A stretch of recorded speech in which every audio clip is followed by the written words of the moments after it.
They call him the definition of what you want a Yankee to be.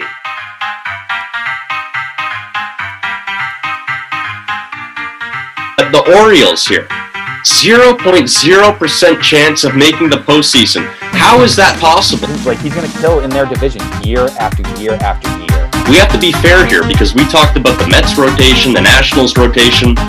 It goes both ways. To describe him, you look back at 2011 Jacoby Ellsbury, who finished second in MVP voting to Justin Verlander that year. This is like his love child. Like, this is truly how I see it.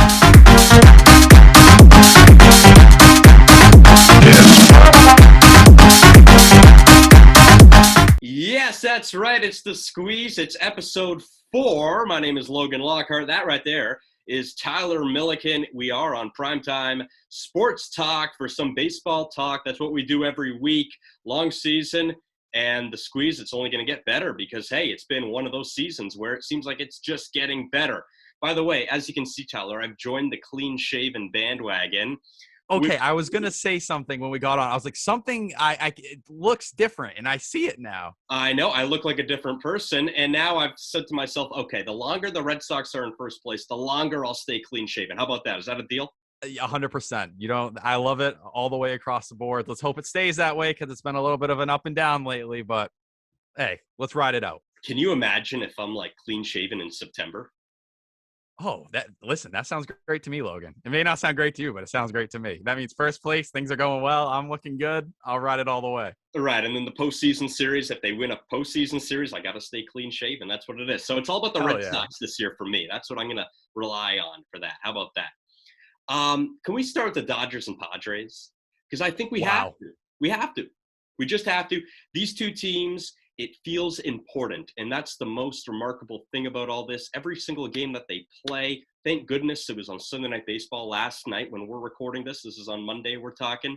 But last night was a wild one. It was the perfect cap-off to the first 7 games of this series.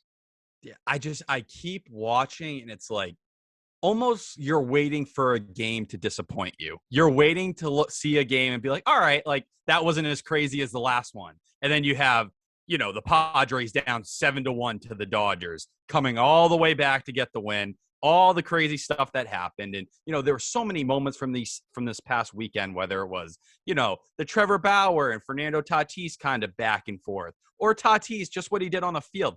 5 home runs with his shoulder and everything that's going on right now. Dave Roberts kind of sending some warning shots back and forth. There's so many layers to this. And I continue to sit back and, I'm 22. I look back, and as much as I've learned about the Red Sox and the Yankees lore over the years, I never fully got to see it. Like I was 6 years old in 2004, and I remember it. I know all the fun, but we all know that was the peak of it, and it doesn't exactly register to me, when I first think of stuff like that. It's like, oh, yeah, that's a great historical moment, but I can't put myself in those shoes like I can do with 2007 or 2013 or 2018. Watching this and just the excitement in a regular season game, this is how I picture people felt back in 2004 and 2003, watching those Red Sox and Yankees teams who didn't like each other and just continued to hit back and forth to see who was going to stand the longest. Yep, Dodger fans do not like Padre fans. And I look at the Cubs and Cardinals, too. I think those two fan bases, they don't like each other. And then we need more of that. We absolutely need more of that. I've been pushing for it in other sports. Hockey, we need more of it. The NBA, I think there needs to be a little more hate going on. That's their biggest problem, some people say. I think so. Why would anyone watch? I mean, guys like me and you, we love sports. We're going to cover it. We're going to talk about it all the time. But what about the guy? He's coming home from work. He needs to watch something. He wants to watch sports. What's he going to watch? Right? He's going to watch the Dodgers and Padres right now, I guarantee you. Yeah, just talking to people who I know they like baseball, don't get me wrong. But even working at a sports station where you see people who they have so many things they need to keep track of. So they have to prioritize, right?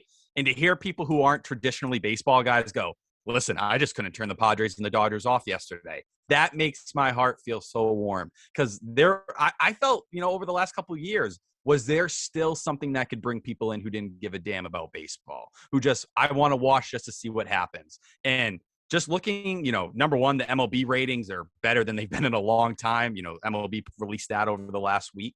And I think Dodgers Padres, they're right at the root of it, because everything you're seeing in those series, between the emotion, the celebrations, the jawing back and forth, and just the dislike for one another. And even on Twitter, Padres versus Dodgers fans, oh, it is fun to watch during the games. That's the stuff that's just like, this is baseball at its finest. You're seeing almost the next age of baseball, the next great rivalry, the next great thing that people are going to talk about for generations, even when it's no longer great anymore. And both these teams are here to stay. Both the rosters, the core of the rosters, are here to stay. How many times could we have said that about other rivalries? I mean, the Yankees and Red Sox in 2004, you can project this roster. I mean, the Yankees, they had guys who were aging. It was kind of an aging roster. You can kind of project that. Where are we going to be in 2006? I don't know. But with the Padres and Dodgers, look at Mookie Betts and Fernando Tatis. Look at their contracts. They're going to be a toe-to-toe for all these years. 100%. And both of them have a pipeline that's not slowing down anytime soon. Whether you want to look at the Padres and Fernando Tatis, and listen, Mackenzie Gore is not even in the majors yet, and he's the best pitching prospect in baseball. Like, keep these things in mind, and they have so much depth. We're not talking about Mike Clevenger a year from now coming back from Tommy John. We still haven't seen Dinelson Lamet. He came back, and then everything just happened recently back on the IL. And both teams, they're injured right now. Like, that's the other thing I wanted to kind of, hit on. Like, I have a list here that I was just going through each roster just to kind of remind myself of everyone. But, like, the Dodgers don't have Cody Bellinger right now. Zach McKinstry went down. Corey Knebel. Gavin Lux is on the IL. And the Padres, Lamet going on the IL. Taylor Williams, Austin Nola, Kella, like all these different players who are like legit pieces of the roster. They're not here yet. We haven't even seen the best of the best between these two teams. Mm-hmm. Absolutely. We haven't. The injuries, the Dodgers bullpen is a little banged up, and that probably it caught up to them yesterday. Absolutely. It's why they didn't win the game. But you look at these two teams, and it's almost like you feel it. Every pitch is tense. I got to tell you, from my personal experience yesterday, I was kind of like A-Rod. A-Rod said on the broadcast, he said, I'm scared to go to the washroom when I watch these games when I'm at home. I was feeling the same way. I have no horse in this race here, okay? I'm sitting on the edge of my seat. I couldn't take my eyes off that game in 8th, 9th, 10th, 11th. I just couldn't do it. You can do it for other games in April, okay, when there's limited capacity seating at a lot of these stadiums. You just couldn't do it for those games. You feel bad looking down at your phone. Like legit, I look down at my phone and I'm like, dude, like, am I going to miss the next thing? Like, and there's so many little things going on, and they both play with so much energy. They're interacting with their dugouts and different stuff like that. Just things you don't see in baseball today. And it's some of the biggest personalities in the sport too. Whether it's the Fernando Tatis, who's on the cover of MLB The Show, and every player across baseball calls the most exciting guy in the game right now, or Mookie Betts, who he's in the new Call of Duty commercial, right? Like, all these, Trevor Bauer, who has the biggest social media platform we've seen from a baseball player ever. Yeah, there's no one on that level right now. And they're all in this hub, in this one center for these games, and just going back, and it's, new age ideas, best players in the game, just all coming together. And it's very rare to have all the best parts of a sport put on a platform. That's what the MLB is serving right now. And listen, this isn't me giving Major League Baseball credit for it because they lucked into this. But what they need to do is take advantage of this, because you are not going to get a lottery ticket like this again. Capitalize. Absolutely. I think it's brilliant. Now, Fernando Tatis Jr., he homers off Clayton Kershaw. He homers off Trevor Bauer. He homers off Dustin May. But there was one homer in particular, a little bit of controversy here, and this just adds to the rivalry. We didn't even bring it up.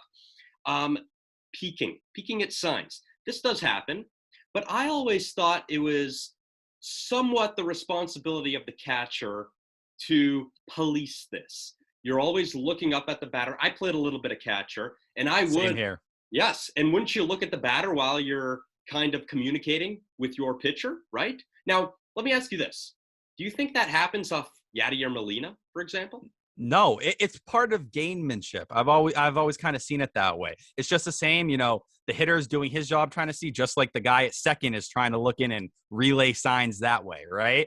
Are teams going to get mad? Yeah, it's walking that line, that competitor line. And could it lead to someone getting hit? You know, a ball hits some guy in the ass, and that's what it is. It is what it is, right? That's baseball. But you saw, or I don't know if you saw, but if you went on Twitter after the Tatis drama was going, and shout out to Fuzzy, you know, the YouTuber who did it. That guy creates so much great content on a daily basis. But Cody Bellinger, they found video of him doing the same exact thing. You can see it in almost every baseball game you watch. And, you know, it's just, are you quick? Are you smart about it? Do you know when to look? And growing up, I caught, like, from the time I was 10 years old all the way until I was done playing, I caught almost exclusively. And that was the number one rule. You're responsible for keeping those fingers hidden. And at the same time, in that moment where, you know, Will Smith looks up and he sees that everything, oh, wait, what is that? Like, you know, he seemed to catch on to it a little bit. It's his job to kind of change the sign there and kind of, you know, tell the pitcher or let the pitcher know, like, let's go about it a different way. He could have easily said time, but we're talking about a guy in Trevor Bauer who he tells guys what he's throwing half the time, you know? You know what? When that home run took place, I immediately texted somebody and I said, how did he get to that ball? That was my immediate reaction because it was that kind of wild pitch that it's almost like to hit a home run off that pitch. That's wild stuff. That's what makes Fernando Tatis Jr. so exciting, the fact that he got to that ball. But that's the first thing I did. And then I thought, okay, it's Will Smith behind the plate. I know that Brian McCann, for example, he was notorious, always looking at the batter. He was really good at hiding it. And then I started to think, if Yachty was behind the plate, that doesn't happen. We're not even having this conversation. I think it is being blown out of proportion just a bit, but it goes both ways. We do have to look at who's behind the plate. Yeah, and I listen, people want to, it's not cheating. You know what I mean? This isn't a guy putting something on the baseball to make it move differently. This is a guy who's being heads up, who's paying attention. He has awareness of everything going on around him. And listen, that's what it is. If you don't want someone to see it, get those fingers like they teach you. You know, close those legs up a little bit, bring it a little tighter in, and keep an eye on what the batter's doing. And it looked like that was happening. He caught on, but they went with the pitch anyways. And listen, the ball was like, you know, 3-4 inches off the plate. I give Tatis credit. I don't know how he lifted that thing out, but when you hit 5 home runs and 11 at bats, it is what it is. But let the jawing continue. It's great. Whether people want to go back and forth, the fact that this is a conversation piece that's hitting national television, in ESPN, these places that don't care about baseball to, you know, the level that say we do, or, you know, the level of an NBA or an NFL, it's all positive. It's all good for the sport. It's all good. The ratings have been good, and I just love to see that, to be quite honest with you. I root for Major League Baseball each and every year, probably more, and maybe I shouldn't say it, but I do root for them probably more than other leagues. So let me put it that way. I really hope that Major League Baseball does well. Who's better coming out of this series? Dodgers or Padres? I know the injuries are there. I know the Dodgers bullpen. I have concerns now about David Price and his role on this team. I mean, now he's dealing with an injury. Yeah, he's injured now. That was a big time outing for him, a big opportunity because he was pitching relatively well before that. And I thought, okay, there's going to be an opportunity for him somewhere down the line. We know how baseball works by June, right? There's going to be a spot on the rotation. It's probably David Price's. I don't know anymore. Padres, I like the rotation. I don't know if I like it better than LA's, though. And this is what makes this series so fascinating, you know? And I don't know who is going to miss out on the playoffs. There might be a team. I think the Dodgers are going to win the division. I'm concerned about the Padres because I'm looking around the NL and I'm going, hey, I'm not ready to put this team out of the mix or that team out of the mix. There's going to have to be someone, though, that misses out at the expense of the Dodgers or Padres. Yeah, and honestly, whatever team misses out, you know, the Dodgers, I still think you can't displace them at the moment. The depth they have in that starting rotation is just, it's not human. It's almost unfair. When you have, you know, Trevor Bauer, Clayton Kershaw, Walker Buehler, you know, Julio Urias is throwing the best we've ever seen from him and looking like he's a top of the line, you know, that kind of special pitcher in Dustin May. Where do you go? Like, there's no escaping. Like, their number 5 starter throws the second hardest fastball in all of baseball. Mm-hmm. Like, it's just almost impossible to compete. And, you know, no disrespect to the Padres, but the Dodgers have the championship pedigree now. They've gone and won a ring. And they're I feel like, more injured than the Padres are in terms of this year, right? If you want to throw in Clevenger and everything, that changes it. But in terms of what's going to come back this year and support that team, the Dodgers haven't even hit their stride. Mookie Betts isn't, you know, have really hit his stride this year. Cody Bellinger, who you could argue is the second best player on the team. I'm not going to put him ahead of Mookie, but when Cody Bellinger is going right, there's very few players across the game that can even match that production. So even though the Padres have edged out at the moment, I'm still going to lean Dodgers for now. You got like 2 MVPs on that team. Bellinger's MVP caliber. So is Mookie Betts. And Tony Gonsolin, who they're going to get back at some point. We haven't even seen him yet, and I'm real high on Tony Gonsolin. He's just being overlooked all of a sudden. And he was a stud in spring training this year. Complete stud. And they're going to be loving it when he comes back. I think the Dodgers are a better team. They do have the championship pedigree. And the Padres are, and they made this analogy last night on the broadcast. It's big brother, little brother. In 2003, the Red Sox were the little brother. The Yankees were the big brother. And then Game 7, when Aaron Boone hit that shot, it was like, okay, yes, let's just remind ourselves that the Yankees still are the big brother. And that changed in 2004. There's got to be a change at some point, and I think that will happen. It has to happen.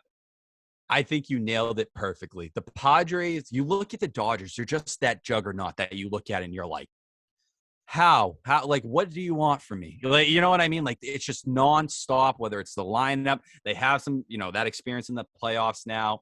And they sent you home. They sent you packing just like the Yankees did for so many years, but especially in 2003, and was like, listen, we're stopping you right here. This is where it ends.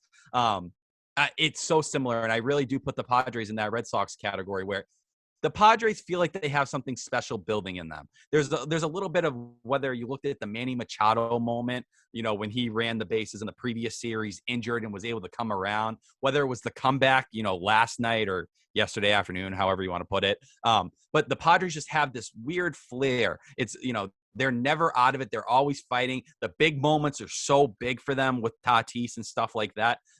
It feels just like that little brother team that they keep hitting at the door over and over and over again. Is this the year where they knock it down? There's a real chance they do. Because, whether people want to admit or not, these 7 games, even though they were regular season games, both teams gave their best. Now, once health fully comes back, let's see where we're at. But neither the Dodgers or the Padres half-assed these series. They were full, I want to come out, I want to beat you, and I want to show you what it is. And we saw what it is. The Padres somehow, with a dramatic win, edged them a little bit, but it's 7 games. We got a lot more to go this regular season. Both teams played every game like it was October. That was my favorite part of everything. I just want to point to Atlanta right now, because Atlanta, they had a lead in the NLCS. It got to Game 7, and we almost had that moment where it was like, okay, the Braves aren't there yet. This is the Dodgers' time, and I think that we might run into that with the Padres. I think the Padres might be this year's version of the Braves somewhat, and the Braves are the kind of team, they're just as hungry. Let's not forget about the Braves. They got guys similar to San Diego in that sense, where they're just as ready to win, and they're young, and they're exciting. I see a lot of comparisons, and that's why the NL to me is so intriguing this year. It's definitely the league that I think has just a little more meat to it in terms of storylines.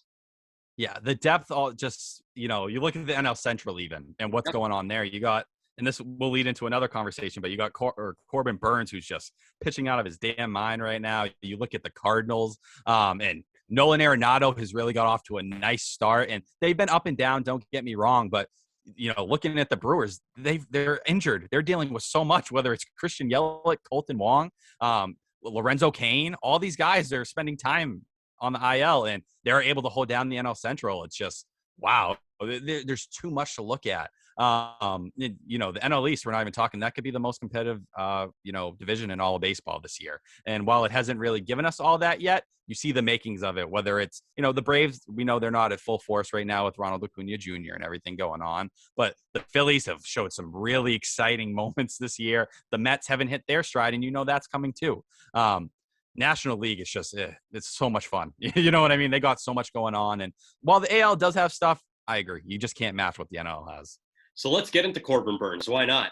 I think that with DeGrom and Burns, the most beautiful thing about this is that it's April 26th as we're recording, and we can already talk about a Cy Young race. How beautiful is that? We can't talk about an MVP race to that extent in any league. I don't care what year it is. It's not happening. You'd be kidding yourself if you thought you would have, front runners in a big race, DeGrom versus Burns. It's a legit Cy Young race right now. And my favorite part about it, by the way, it's actually not that the date I said that was. I got a new favorite part about it. It's the fact that Brandon Woodruff is now being overlooked in Milwaukee, and he's their ace. Okay, he entered the season as their ace. He's arguably just as good, right? I mean, Burns and DeGrom, who pitches tonight. When people see this in video form on YouTube, Primetime Sports Talk, Burns would have made his most recent start. What do you think of Corbin Burns and that cutter? It blows my mind just to see the journey he's had, whether it was everything kind of not working out in 2019 and he kind of fell off a little bit. He was still a highly ranked prospect, came in at number 46 that year after having a really solid 2018 out of the bullpen. But in 2019, he completely fell apart.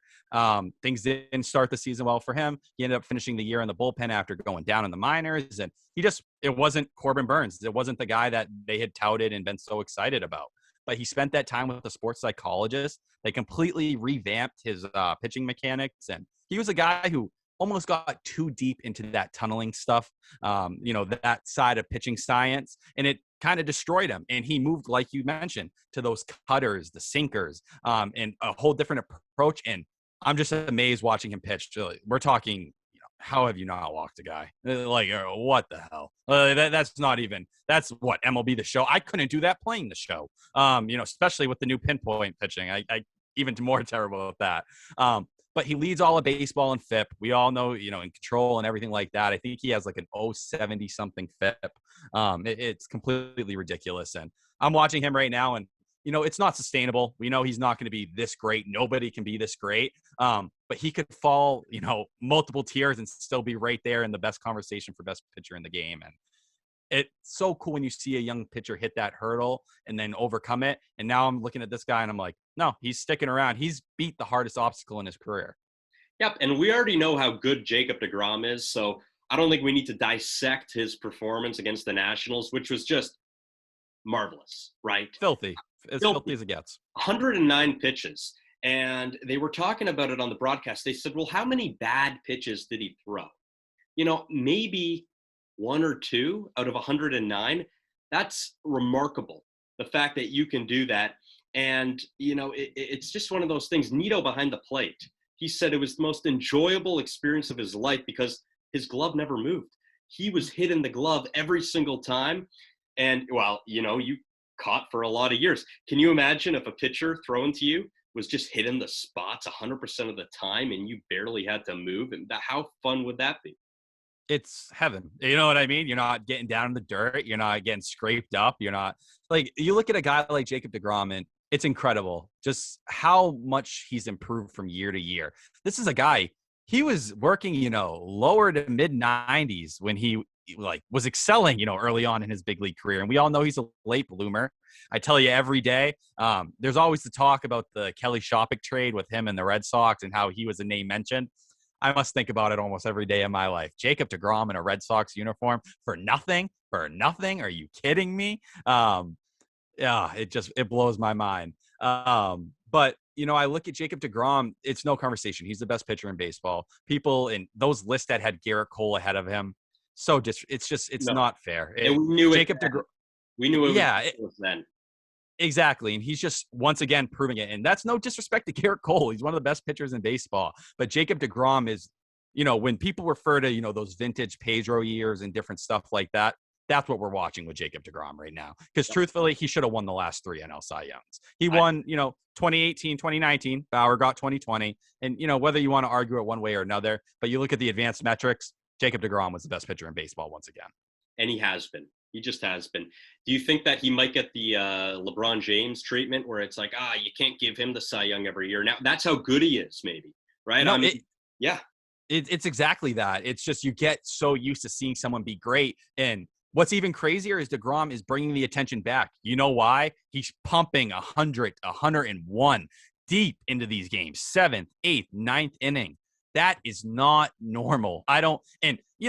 Maybe if you saw it with a 25-year-old or a 26-year-old, you'd be like, oh, all right, who knows? He unlocked the next gear in his athleticism. Jacob deGrom is no spring chicken. You know what I mean? We're talking, 32 at this point? and he's just finding ways to get better and better and better. And if I'm the Mets, don't ever let this man leave your franchise. He is not only from a personality standpoint and all this different stuff, important in that clubhouse, and they all look at him. He's been through hell with that Mets lineup in recent years, with them letting him down time and time again. And I've never heard one negative word out of his mouth. No, he's the face of the franchise for me. And I know that people are going to point to Francisco Lindor and say he's the new guy in Queens. I'm not buying it, because when you have a starting pitcher, which to me is the most important thing, if you have a starting pitcher that good, he's the guy. End of story. It's Nolan Ryan. It's Roger Clemens. It's Pedro Martinez, right? I mean, it was Pedro. You can point to Nomar, but it was Pedro on the mound. Now, correct me if I'm wrong, but let's go back to like 2015. It was Matt Harvey, Noah Syndergaard, and Jacob deGrom in that order of how high are people on these pitchers. It was in that order. He was third. 100%. We all knew Matt Harvey, Dark Knight. That was the ace of the future. The way people got excited for Matt Harvey starts at that time were incredible. Those were some of the most anticipated moments in baseball in that time period. And then you had Noah Syndergaard, who everyone looked at as this freak. He was the guy who was gonna, the 90, when people threw 90 plus sliders and nobody else did that. Noah Syndergaard was the guy, and watching him just amazed people, the high velocity, him working the higher 90s. And you had Jacob deGrom, who got by on pitchability. He seemed to have that great feel for pitching, and it was like, this stuff's really good, but maybe the mind is even better. This is a guy who was advanced, and everyone expected regression. He was kind of that mid-3 kind of pitcher. And then it took off. It's so crazy. It just went, and you kept waiting like, oh, is this the next level? Is he going to be like a really like kind of low 3 guy, high quality pitcher, a good ace?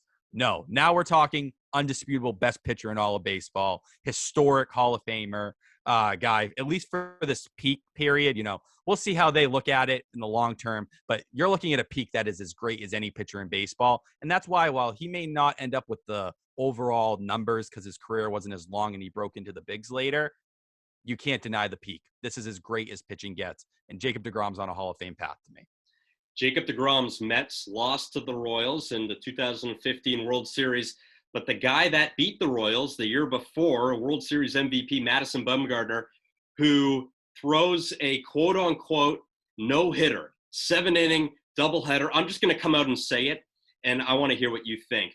I don't think it should count because he didn't pitch 9 innings. That's what I think. Logan, I'm right there with you. And I was almost surprised. And at first I thought it was the Diamondbacks fans, and I get it, right? You see your guy go 7 no-hit innings. It's a special moment, whatever. And I'm going to be real with you. It didn't feel that special. You saw Madison Bumgarner, and, it is Madison Bumgarner, right? He's not going to be, pumping his chest. But even the guys, as they ran in, it was kind of awkward. They were like, oh, this is special. It reminded me when you kind of see a bullpen no-hitter. It just doesn't have that same flair, that same excitement. It doesn't have the Carlos Rodon, the Joe Musgrove feeling. And if I understand people are like, well, it's an official baseball game. It's 7 innings. Yeah, it's 7 innings. It's not a 9-inning. It's not a true baseball game, a true 9-inning game. And you look, there's kind of precedents. It may not be exactly the same, but we've seen no-hitters happen in shortened, rained-out games that went, 5 or 6 innings.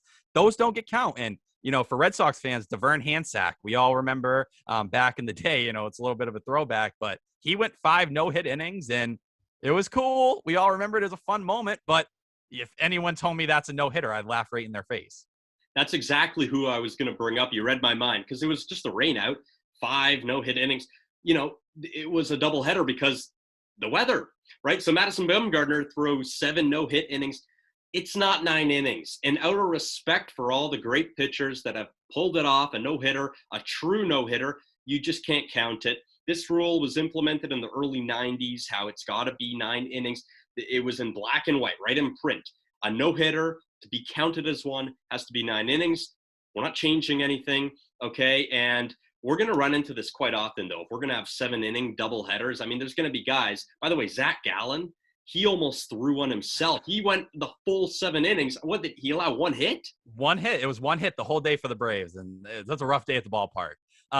But, just looking at it, and I understand people being like, well, what about the next no-hitter and all this different stuff? Let's be real here, right? How frequent is this stuff going to happen? It's a rare occasion. It's not going to happen a lot. And it's one of those things. The reason for the 7-inning doubleheaders, at least at this time, right, is to preserve pitching injuries, preserve these guys during a weird time in the world where they're not coming off a full season. Guys are trying to be managed. The whole point is to kind of protect these guys. If that's the standpoint, then that's what it is. You know what I mean? And you kind of just got to realize maybe this rule does become the norm, you know what I mean, in the coming years, and it's always a 7-inning doubleheader, and you can reevaluate this conversation. But for right now, these are happening to protect players within themselves. I understand disliking Rob Manfred for 1,000 different things, but we're talking about an idea a lot of people actually like that actually helps, speed these games up a little bit and, work towards what baseball's trying to get to. Sorry, it's not a no-hitter. It's still a great moment. Enjoy it. No one's taking away from it. But if you're telling me this is the same as some of the classic no-hitters we've seen, it's just not. They're lying to themselves. That's it. It's the same. They're just lying to themselves. Now, before we wrap up with those miracle Oakland A's, because I remember, 2 weeks ago, I said, A's fans, don't worry about the standings. They just went on a huge run. Okay? Last the first. Yep, last the first. Before that, 2 rookies that are surprising. We've talked about the rookies that we want to keep an eye on in earlier shows. But now we're at a point in April where we can kind of pinpoint on rookies who we didn't even talk about. We haven't even mentioned their names through hours and hours of baseball conversations. Who's the one guy you got? And then we'll go to the other.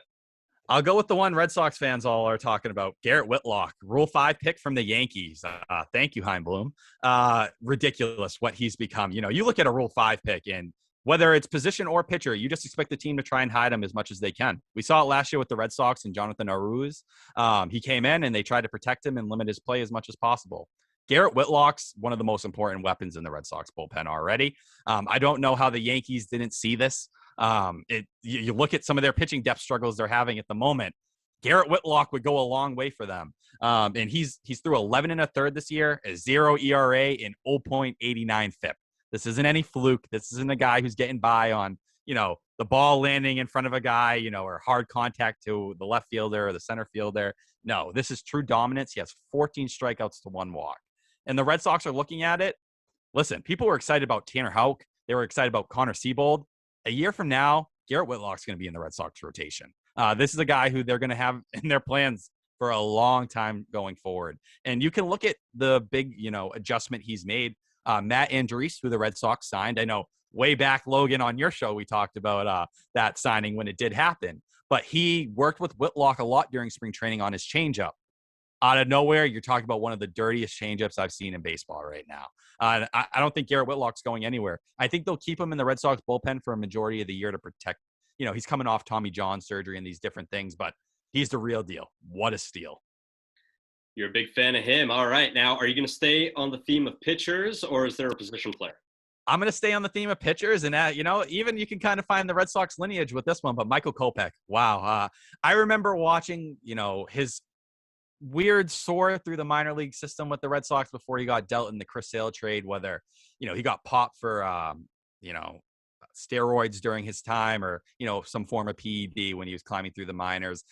He had a issue where he got into a fight with a teammate and he broke his hand. And it was like, wow, like you see all the reports of this guy who's throwing, close to 100. The stuff is lethal. But the character concerns were kind of scary. And you started to question, would he ever hit his potential? And, last year he opted out of the baseball season following, his elbow getting fixed up and everything like that.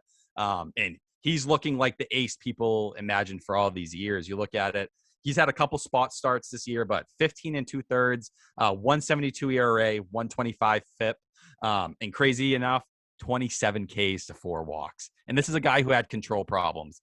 At the moment, they're not a problem, and they just put him back in the White Sox bullpen.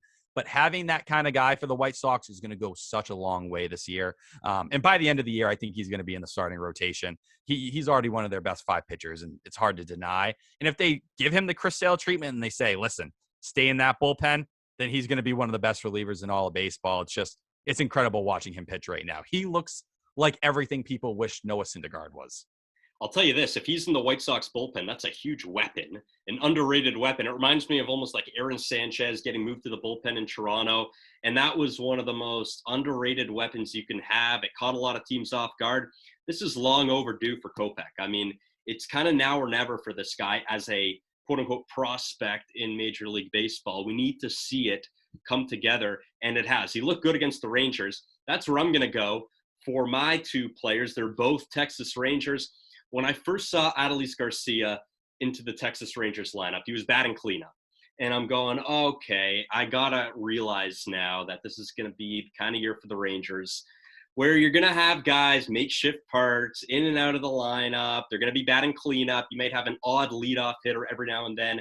Adolis Garcia is now a staple in this lineup. And yes, it's only been a few weeks, but I got to tell you, I've had a blast watching him. I've watched just about all of his at-bats, and he's like this power speed threat.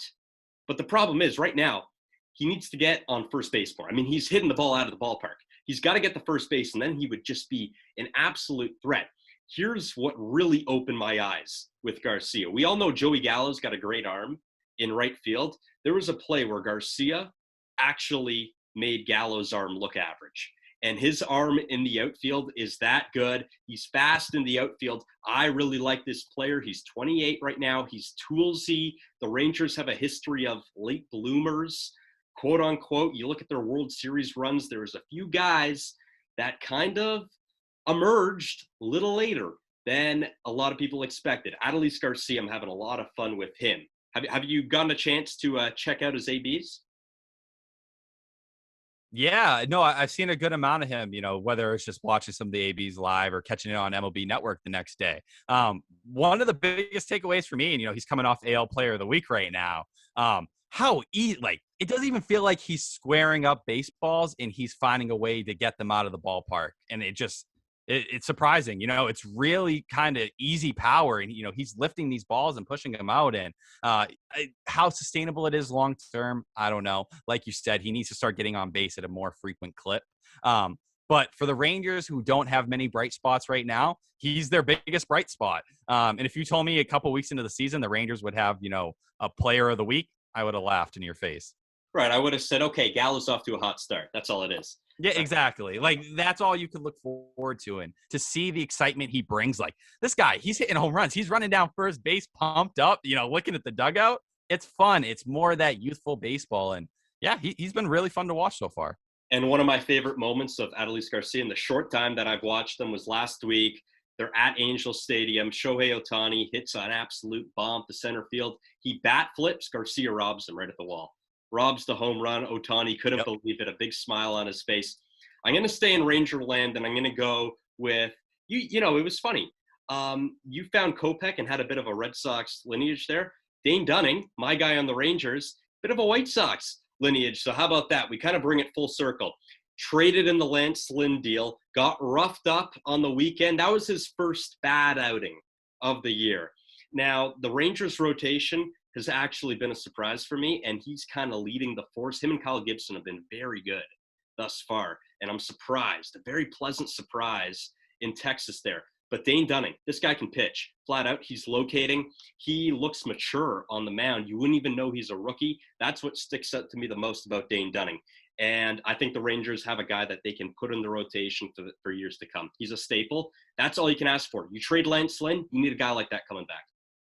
Yeah, and what surprises me is heading into the season, I expected him to get the full trust as a starter workload, and there still seemed to be some concerns that he wasn't a true starter, that, he needed an opener to kind of lead him. And we saw with the White Sox last year, he looked really good. I was even a little bit surprised when I saw the White Sox include him in the Lance Lynn deal, where I was like, okay, for a White Sox rotation that still has some pieces to work out, to have a young pitcher come in and kind of show some advanced feel and not look overwhelmed, that's not something you usually give up too easily. But obviously bringing in Lance Lynn, that was a huge move for that organization. But Dunning looks like he has the makings of a really solid mid-rotation, that 3-4 kind of range. And, if such a mature pitching approach for a guy his age. It's not something you see, and it's not like he has a ton of innings under his belt or anything either. It's just someone who doesn't look overwhelmed in the moment. And as someone, we all see how many young pitchers come up and their mechanics get out of whack. They don't, it kind of all goes by the wayside a couple pitches in. I don't ever see that with Dunning. And for a Rangers team, listen, they need any kind of foundation pieces they can find. And while Dunning may not be, your next front of the rotation guy, he's someone that can fill that middle of the rotation and give you a solid performance every 5 days. And if the Rangers have that, it's a huge win for them moving forward. Absolutely. And he's shut down some good lineups too. You look at Toronto, for example, he really kind of mowed down that Blue Jays lineup and looked real good. Now, how about those Oakland A's? How about those miracle A's? I've always liked the A's lineup. I like them defensively. I think the A's are actually a lot more interesting to watch than people think. I enjoy watching the A's, and I enjoyed this winning streak. What's even crazier to me is number one, after starting off 0-6, so many people were like, this team sucks. They're out. If you didn't need any more reasons why not to get overexcited over the first week of the season, there you go. Here's another example.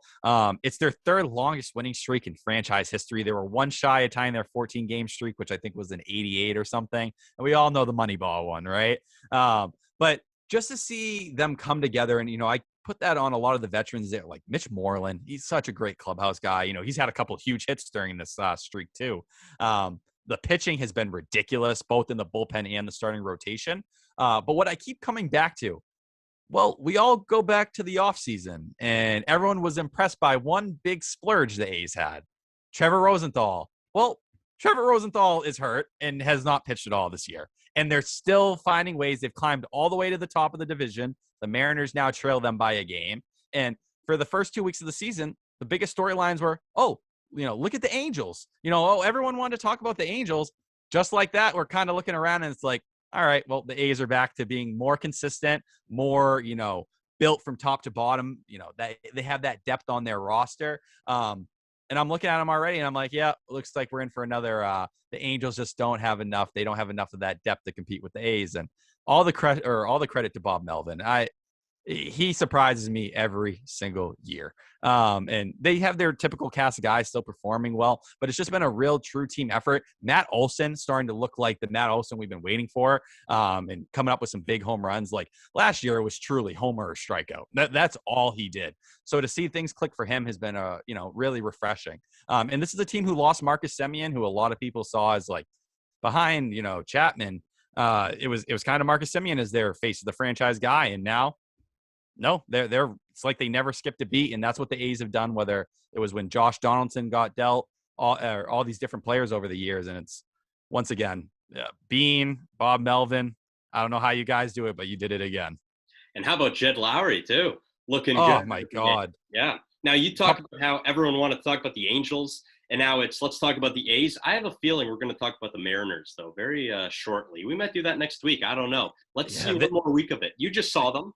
Yeah, and listen, that bullpen impressed me a ton. They have some guys coming out there who I just didn't expect, and whether it's a Sheffield in that rotation as well, just overall that entire team. Whether it's a J.P. Crawford at shortstop, Kyle Lewis, so much, so many young pieces. Mitch Haniger coming back and looking like the Mitch Haniger before the injury. Ty France, who's just absolutely tearing the cover off the ball. You're looking around, it's like, wow, this team is starting to have a lot of young foundation pieces, and we're not even talking about Jorge Rodriguez or Jared Kelenic. It's kind of scary. It's like, wow, all these pieces are coming through. And, they got Kirby in the minors on the starting pitching side and a couple more arms that way. Gilbert, it's just, wow. It really starts to stack up quickly. And you're like, okay, I see what the Mariners' vision is. Yep. And we're talking about a guy in Evan White, who hasn't even hit his strides yet. He's been really rough in the majors. And they missed Kyle Lewis for the first few weeks. He's back now and still kind of got to get into his shoes here, but he will. And he's the reigning rookie of the year. So the Mariners outfield, by the way, in about 5 years, it might be the best in baseball. If those guys perform and kind of come through the prospects like we think they will, the Mariners are going to be here to stay in that division. I think that they just have to be. And I have a feeling we're going to be talking about them later in the season. You know how there's some teams who we just won't talk about? Like we talked about the Rangers a little bit today. I don't think we're going to talk about the Rangers in August. Let's put it that way. we might talk about Seattle in July, just to check in on what's going on. They'll be that team in the wild card standings. We were like, they're only like 4 or 5 back of a wild card spot. It's like they never get that close, but it's like, all right, if they got on a really hot win streak, it'd be pretty tight. And like you said, Kyle Lewis, that's another one. Last year didn't get a lot of attention after winning Rookie of the Year, and he had a deep bone contusion in his knee that happened towards the end of spring training. But he's another guy who, whether it was his defense last year or, the power and the on-base kind of ability coming through for him, which I never saw as a real thing, it was real last year. He's just another surprise, and it feels like the Mariners are pulling these guys, left and right who, even Trammell, who his prospect status has kind of declined, and while he hasn't been the best this year, they keep bringing in all this talent, and some of it's clicking, some of it doesn't, but they're doing a good job of building that talent year in and year out, and now they have the top prospects on the way to supplement it. There you go. And we might see Kelenic very soon, too. The service time argument, that's kind of going under the rug here because that's just about done. So we'll see Kelenic sooner than later. That's the squeeze. I'm Logan Lockhart. That's Tyler Milliken. We're on Primetime Sports Talk. Tyler, are you watching the Gleyber-Torres show at Camden Yards? Because that's where he's playing tonight. And the series, I want to see how Gleyber performs in Baltimore. That's must-see for me. Insert the next 4 home run game we're probably going to see out here. I know the Orioles aren't looking forward to after all the beatings he's given them over the years. And it seems like Gleyber's starting to find his stride again, which is nice. The whole Yankees team, really, after that Indians series. So, hey, let's, I'm not rooting against the Yankees. I am a Red Sox guy, right? Like, I'm not one of those, the Yankees suck. But I want to see good baseball, and baseball is better when the Yankees are playing better. Well said. And by the way, in Boston, I think there was one time that they cheered for the Yankees. It was the final day of 2011. I don't want to bring it up. I think they cheered for the Yankees that night. That was the only time, I think. That is a very fair point, and that's as special as it gets, right? You have to give it that day. So, all the credit to the captain. I'll never. You can't hate on that. Shout out to Derek Jeter. When I go to Boston, would you advise me not to bring up that final day of the season just in public? I shouldn't even bring it up. Listen, I don't think it's as bad as people realize. Did you say 2011? Yes. I feel like we're a couple years. Are we on the wrong year? What was it? Was it 2014? Of the final day? With Derek Jeter? Oh, you're talking about the infamous Baltimore moment. I thought. Oh, okay. I was like Red Sox, Yankees. I was like, was he referring to Derek Jeter? No, the collapse. Don't even bring that. Yeah, no, that's what I was thinking. Oh, it's not that bad. I'm talking about Evan Longoria. Oh, yeah. No, I trust me. Carl Crawford sliding. The ball hits right in front of the glove, and we all watched the ultimate Red Sox collapse after one of the most talented 2011 teams. Logan, I'm done. Let's end this episode. Let's end it right there. You know what? I will not bring it up anywhere in Massachusetts, New Hampshire. Thank you. I don't know what other states. I'm not going to bring it up. I guarantee you. We appreciate it. You're welcome. I just won't do it. Primetime Sports Talk. We'll see you next time.